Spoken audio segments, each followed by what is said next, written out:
So pre-alpha is where the game's at right now. Yes, that's correct. Spring of next year. Yes. We can expect it to hit. Touch wood. Or knock on wood. I'm back in America now. I can say knock on wood instead of touch wood. Touching wood might get you in a little bit of trouble. Yeah, exactly. So the Brits don't seem to pick up on that, though. I'm going to say that splash damage told me to touch their wood. There's your headline right there. Splash damage tells gamers, touch wood. That's awesome. Yeah, so so far for the artistic look of the game. Yes. Absolutely looks fantastic. Really meant to draw people in. One of the comments I heard from one of the people sitting back there is, where's all the women? I'll be honest, that was a heartbreaking decision we made actually fairly early on in development to drop women in the interest of having more character customization. If we had female models, we'd have basically half the amount of uniforms, hairstyles, and whatnot, because we'd have to make them work for both sexes. And I mean, you could argue that having the second sex provides just as much variety, but at the end of the day, with the test we did, we found it was going to be better for the game overall. That said, I mean, it did break my heart to do it. I hope it's something we see in the future, but you know, DLC, Here Comes the Chicks. I'm told not to comment whatsoever, but that would certainly be a catchy subtitle. It would be. It would be. We would report the shit out of it. Or while touching wood. While touching wood, yeah. And Here come the chicks. We're ready. Yeah. So you came straight from Fable 2 to working on Brink then? Yes. Yeah. So what was the big shock going from Fable 2 to Brink then? Oh wow. Well, there's a bunch. One of the main reasons I actually wanted to come to Splash is because it's still an independent developer, still relatively small. I mean, the team, you know, we have less than 60 guys. You can still know what everybody's name is on the team. Yeah. You know, which is so out of the norm. I mean, any one of the games you're seeing here, you know, the big AAA games, 100 plus every time. Yeah. And that was certainly the case at Lionhead as well. But you know, Splash Damage, you know, it has that kind of small, you know, indie, you know, clan-inspired mod background, and you know, it just has a completely different energy in terms of development that I really, really enjoy.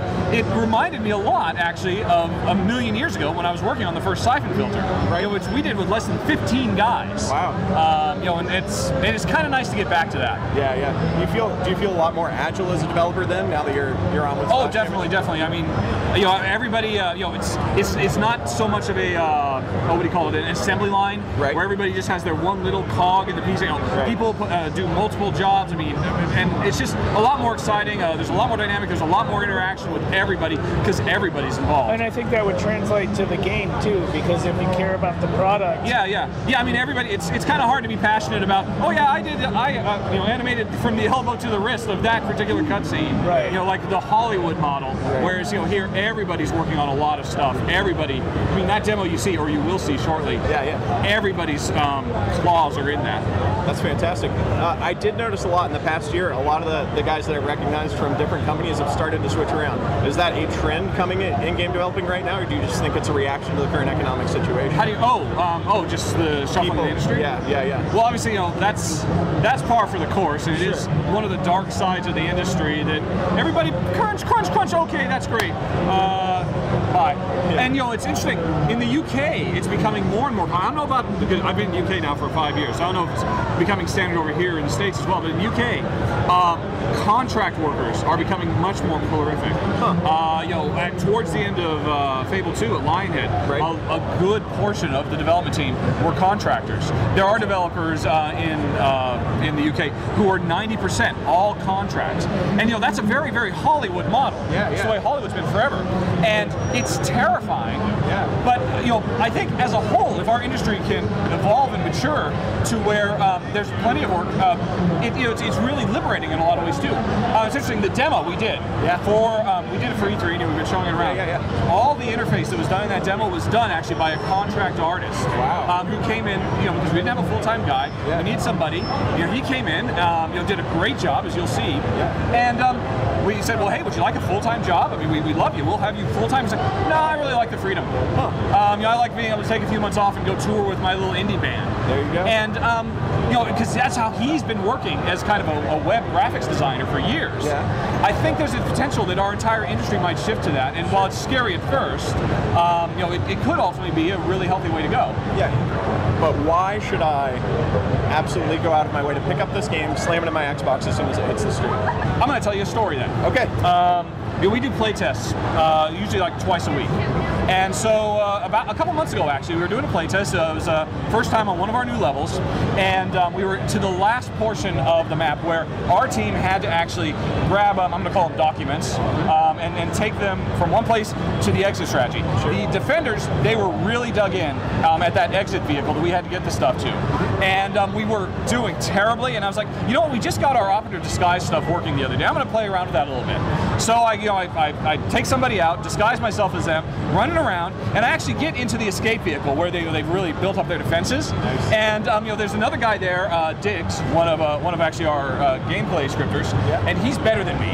And so I'm like, okay, he doesn't know I'm me, but I don't want to drop my disguise because he'll probably get me because he's better than me. Yeah. So he doesn't realize, he's just like watching the entrances. I'm trying to stay away from him because if he gets too close, he'll see through my disguise. Gotcha. And eventually he turns his back, and I'm about to pop in the back of the head, but then Smooth, who's probably the best guy in the office, he's the head of our QA department, he comes in the room, and he's a big, bulky super guy. Yeah. I mean, it would take a lot of lead to put him down. And I was like, now there's two guys.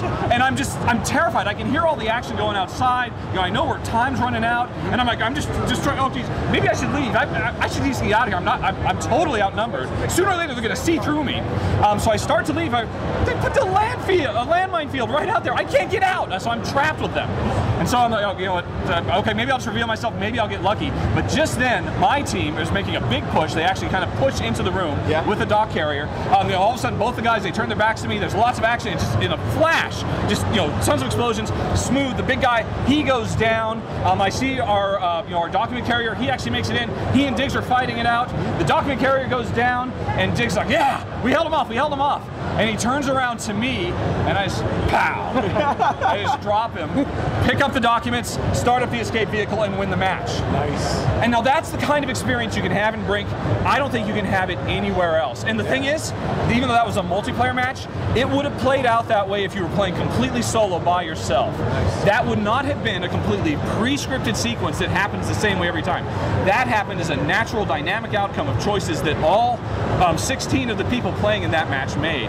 And that's what makes it unique. That's what I think, first-person shooter fans, by and large, have never had that experience. Very few players have, and Brink is the game that's really going to open eyes. Excellent. So we can expect that kind of think on your feet AI from the Yes, yeah. I mean, a big push for us is AI that, what's it called, the Turing test? The Turing test? They can actually pass that test. Wow. In fact, it's interesting, at E3, there was a couple of news guys who were actually interviewing us, and they said, yeah, we kind of noticed, there's like some dumb stuff with the AI. One of these guys did that, and we're like, that was actually one of the human players who did that.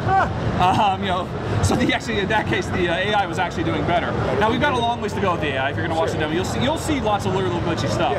But the thing is, we're building off of the bot behavior that we had for Quake Wars, Enemy Territory Quake Wars, which was really fantastic. I mean, sure there were little problems, but the amount of stuff those guys could do in a really naturalistic way is pretty much just coming over point for point directly into the game. And now we can build on that, get them to climb walls, which is very difficult to do for any kind of AI.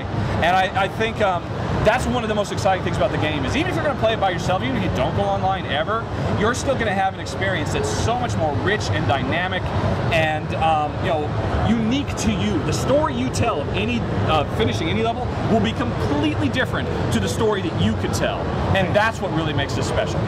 One of the things I noticed in the limited amount that I've seen about it is how your characters fluidly become part of the environment, whether over top of the table, under the table. And making the AI do that has to be a huge challenge.